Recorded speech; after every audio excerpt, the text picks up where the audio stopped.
going through and jump back in this thought that we're dealing with here. Verse number 9 says, "But as it is written, eye hath not seen nor ear heard, neither have neither have entered into the heart of man the things which God hath prepared for them that love him. But God hath revealed them unto us by his Spirit, for the Spirit searcheth all things, yea, the deep things of God." And last week when we were together, we got to talking about how we need to be willing to put forth the effort and do the work to be that type of Christian that people are going to be looking for and looking after, because that's how God is going to speak to a lot of people. They're going to be observing us, how we conduct ourselves, how we handle ourselves, and a lot of different situations and circumstances that come our way just from the simple fact of living. And we kind of finished up with looking at Luke chapter number 9, verses 61 and 62, where the Bible tells us where Christ is talking. It says, "And another also said, Lord, I will follow thee, but let me first go bid them farewell." And he's talking about his family that's at his house. "And Jesus said unto him, No man having put his hand to the plow and looking back is fit for the kingdom of God." So, and when we were closing out last week, we really kind of started trying to dig into this thought of that when God gives you something to do, you need to fully invest in it, because when you're looking and you go back and I'm going to use Brady and his yard, which is my yard, but it's his yard. I don't understand how that works, but anyway, he claims it, he mows it, so I'll let him. But he's real big into the stripes that you see people put in yards and how they mow specific yards. I mean, you usually see it in your professional, like they have real grass out in an outfield for a baseball team. They'll mow the certain little designs in the grass, and it looks pretty. And that's what Brady, he's all the time out there trying to put stripes and do this and mow it this, so you see it when the light hits it this way, and all the little things that he does. He really works at that. That is one thing that he somehow gets a lot of enjoyment in doing. I don't understand that part of it, but he does. And I remember, and I've kind of joked about this from different times, but I can remember when he was away for that year in Nashville, and I had to mow the yard that one summer, which wasn't a big deal, except for the fact that I would be stalked on the Ring camera by him, because he would watch how I mowed the yard, then text me and critique how I mowed his yard, how I wasn't mowing the stripes just so, and how I was doing this and doing that and different things, and it comes down to, when God gives us something to do as Christians, we need to put our full heart into it, because that's how we're going to be able to accomplish something. Now, for Brady, in using him in his mowing, when he puts his full heart into it and he's out there and he's mowing and the stripes are in the yard, and he's taking pictures and posting them on Snapchat to his stories and all this, that, and the other, and just going on and on and on about his stripes, and how 2 or 3 days later we'll be coming back in from running out to get something to eat, and he'll be like, "Look at those stripes." He's proud of the work that he done, and that's what we need to do as Christians. We need to be taking some type of ownership and stuff in the things that God has given us to do. But going back to those stripes, when you're dealing with planting rows of corn, if you're trying to with modern technology now, they've got these machines. If that row is like a snake, that machine's not going to harvest the corn like it has the potential to do. When we're so in and out, up and down in our service for God and the things that we're doing, there's going to be things that's going to get missed, that when God comes through to be able to reap something that we've had the opportunity to plant, because that's our job. We're to plant the seed. We all know this. Our life is to plant the seed. The people we come into contact with, the things that we say to people, we're to just kind of throw the seed out, let them know about God, let them see God in our life. And that's why we're talking about to observe, because that's how people really see, are you true or are you not? So, but then when it comes to, like we was using the rows of corn, when that combine comes through, when this one's over here and that combine can't get it to pluck up, however it does it, I don't know. It's amazing to me, the technology they have today. But if that row ain't straight, there's going to be some cast off. There's going to be some wasted corn, wasted energy, wasted effort that's not going to get harvested. And when we're outside of the row, or outside of God's will, there's going to be things that we're going to be getting involved in that's not going to be able to bring an increase back to God.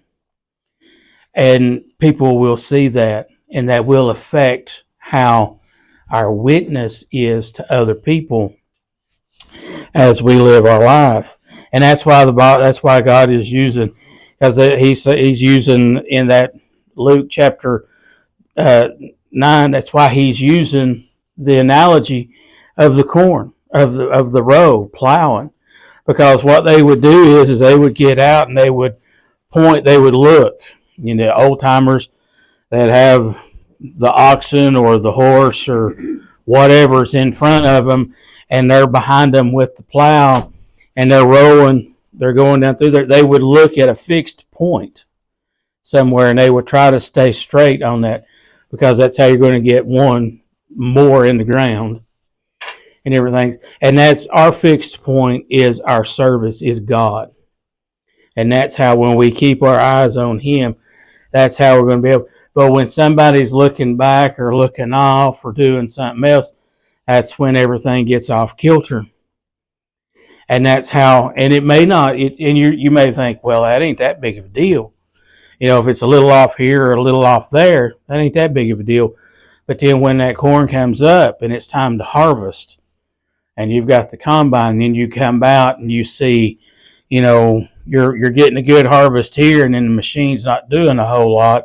And then you get done looking, and then you're seeing, different areas out there in that big field where there's still corn. It may not be standing, it's probably knocked over, but that's just total waste because the machine can't go get it. When we're off doing our own little thing as a Christian and not following through with God and living our own life as the world tries to tell you that you can do, when people are observing, there's going to be that time that we're not going to be representing God the way we need to where somebody's going to see something different in us and in our life, to the point to where that they're just going to be like, well, there ain't no point. And that's a missed harvest that God could have because of the influence that each and every one of us in here have. I mean, I can look at Madison over here. I'm not going to have an opportunity.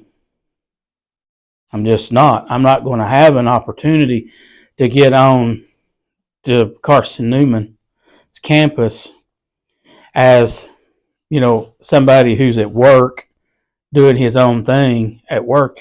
I'm not going to have the opportunity to get in front of the people that she's coming into contact with, and that she's going to have an opportunity to show and live the Christian life in front of, to make a difference.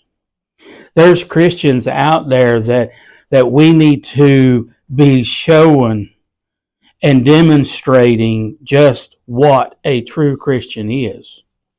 That's why it's so important. That's why the Bible puts such an emphasis on church attendance. It's why you go over and you look at Hebrews 10:25, and I know we've talked about this, but there is an importance to that. That's why, Titus 2, and we talked about this several weeks ago when we were looking at having the Gen Now Jubilee. There's a reason that there's a reason that the church needs to be involved in your life. Because most of you in here, if you don't see somebody else doing and living the Christian life and how that it needs to be done, then when you get to my age or younger and you're looking at, you're left with the responsibility of, okay, I don't have somebody to look up to. I have to put the hand to the plow. I have to keep this thing going. But I have no idea how to do anything because nobody took the time to invest back into your life. That's why I'm such a big proponent on that. Because I see the fact that I'm not getting any younger. And I get told that quite often. But I'm not getting any younger. And I see the need. I see a vast need in the next generation coming up, and that's many of you in here right now.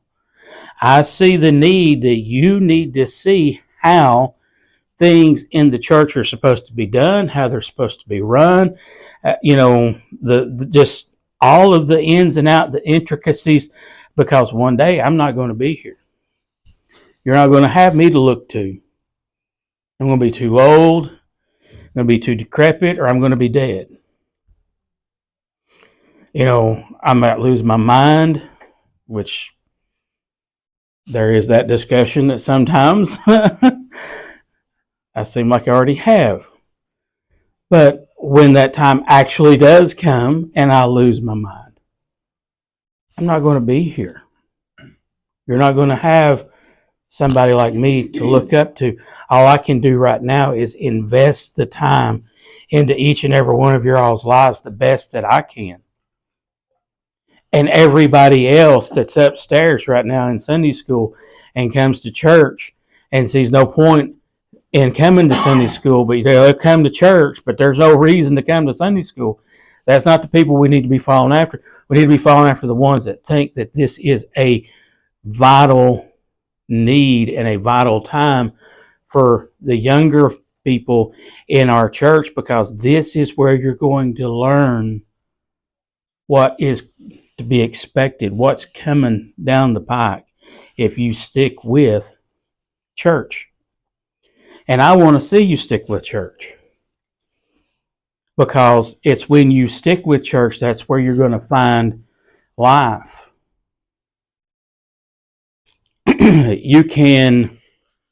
This may not be a popular example, but I'm going to go ahead and put it out there anyway, because I see it. I see it in real life.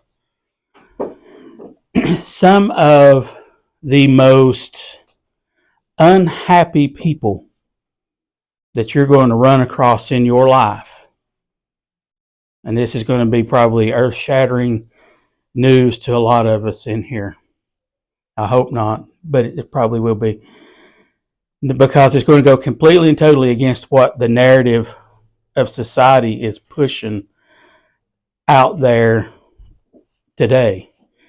But some of the most unhappy people that you're going to run across in your life when you start to move forward, when you're getting out of school, getting out of college, going into this or the other, some of the most hateful people that you're going to find and untrusting people that you're going to find that you come into contact with are going to be those of a transgender mindset.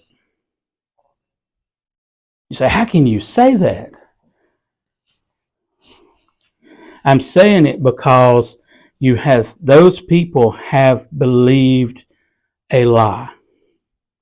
Everything that they are basing their future on is a lie.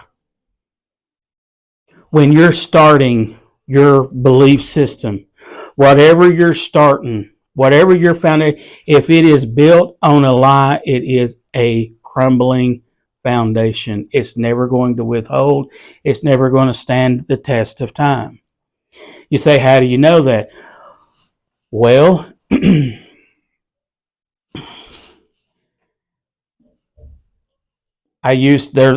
was a lady that used to work at one of the stops that we deliver to up in La Follette.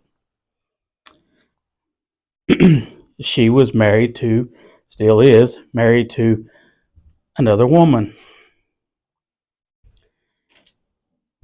All the time, anytime I delivered up there or was riding with the guy who runs that route, if I was riding with him and helping him, almost every time I would deliver up there, I was nice to her. I knew she was of that persuasion, lesbian, whatever. But all she did was fuss and gripe and have a bad attitude towards her partner. I know that happens in normal husband and wife. I know that's nothing unusual, because you've got two different people living together, and there's going to be that time that you're not going to get along always together. I understand that. But there's also more time than not that a husband and wife are going to get along together. There's going to be spats. There's times, just like this morning, came into church this morning, somebody gets in the car and starts talking about, oh, how chilly it is. And I'm just making a joke about, I said, play on words. I got you. You can't say nothing. Van Camps, Hormel, or Campbell's. Play on words. Chili. There's 3 different chili brands in the grocery store that you can get out of a can. It's just a joke. Just something silly to say. And for the next 5 minutes down the road, this becomes a major controversy because I thought it was funny. And as usual, I was the only one. Why are you looking at Now, looking back on this, several in here, many of you all find it to be funny, because probably the way I'm telling the story, but still yet. But we're still not fighting over a can of chili. But you'll find people,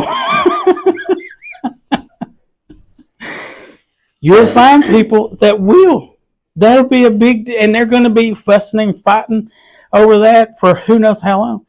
But when I'm getting back to what I'm getting back to with, and I know that's a funny little story, but what I'm trying to get back to is that when people, when some of the most hateful people that you see, I know everybody in here knows what happened this week, and we know what's come out about what happened on, what was it, Tuesday or Wednesday, I can't remember, Wednesday, and that narrative, they have just this disdain, and because of everything that they have been taught, everything that they have come to believe is a lie. That's all it is just a complete and total lie. And then I've seen this morning, I was on Facebook or something, I think it was, say Facebook or Twitter, and was flipping through there, and I came across this little Tyrese thing. You know who he is. Fine if you don't. I really don't know that much about him. But I've seen this little thing. He's talking about how he distrusted Christians because he just didn't understand how we could put our faith and trust in somebody that we don't see. you can't see, you can't talk, you can talk to, but like physically, like me and Travis could sit here and have a conversation face to face.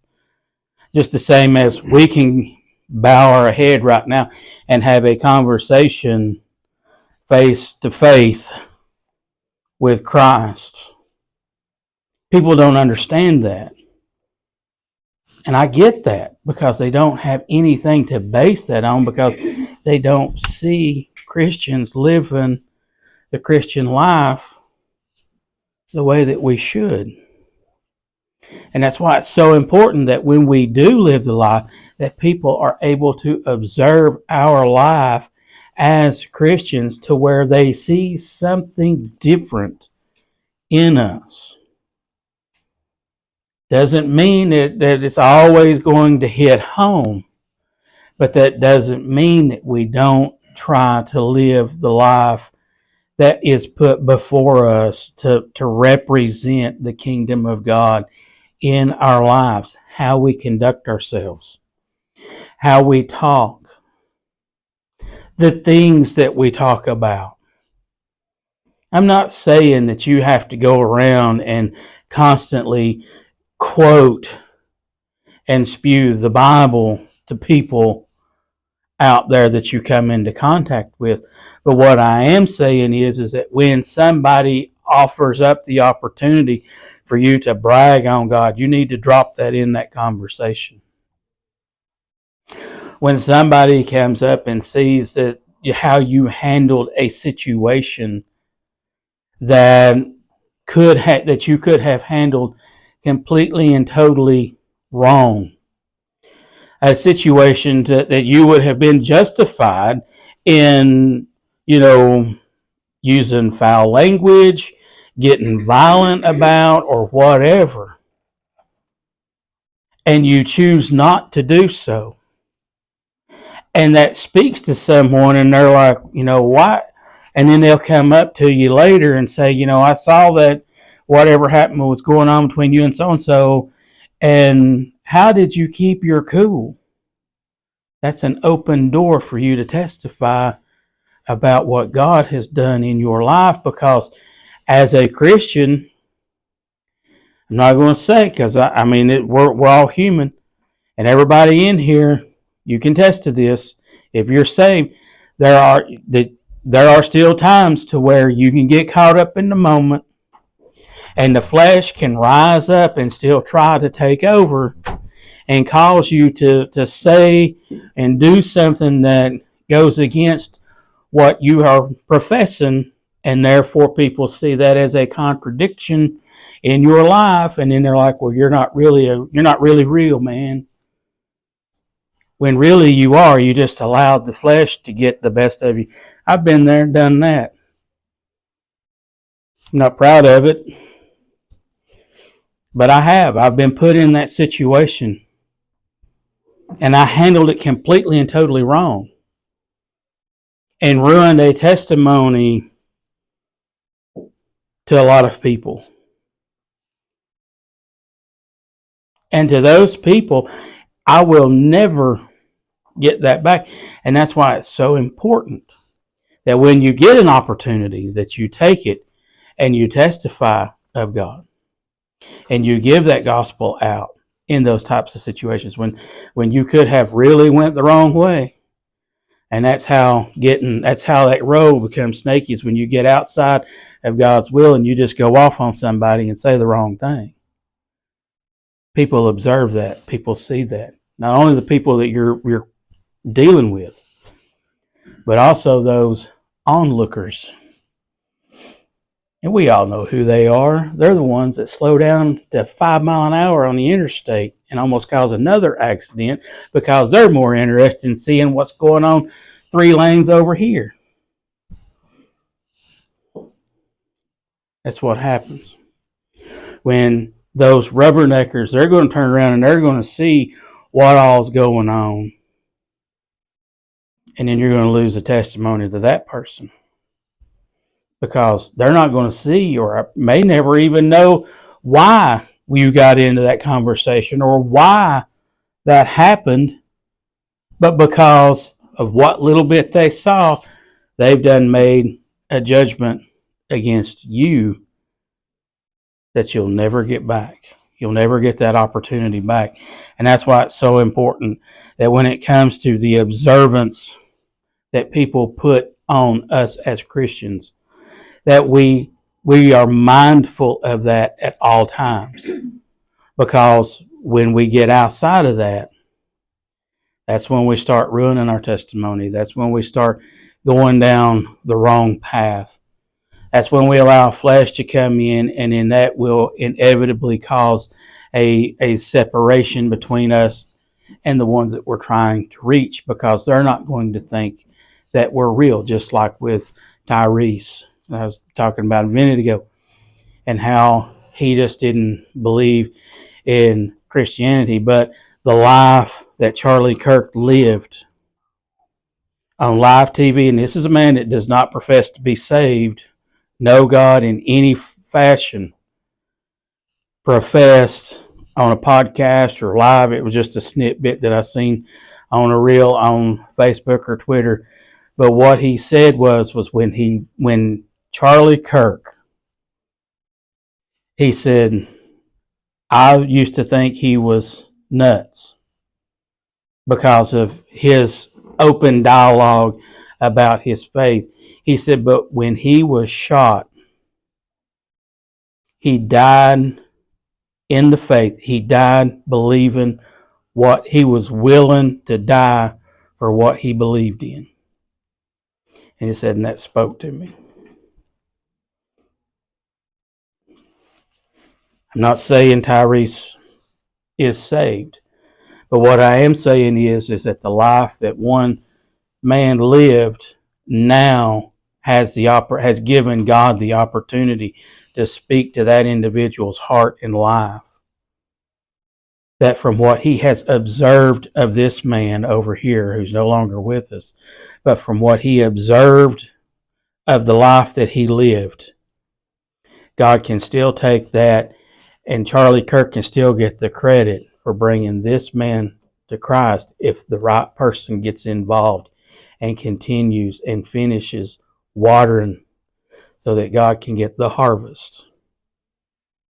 What you do as a Christian, as an individual, what we do in our everyday life, people observe. They're watching. They're looking to see who's real and who's fake. And just as we've talked plenty of times before, we all know those fake people. And we don't like fake people. Right? Nobody likes a fake person.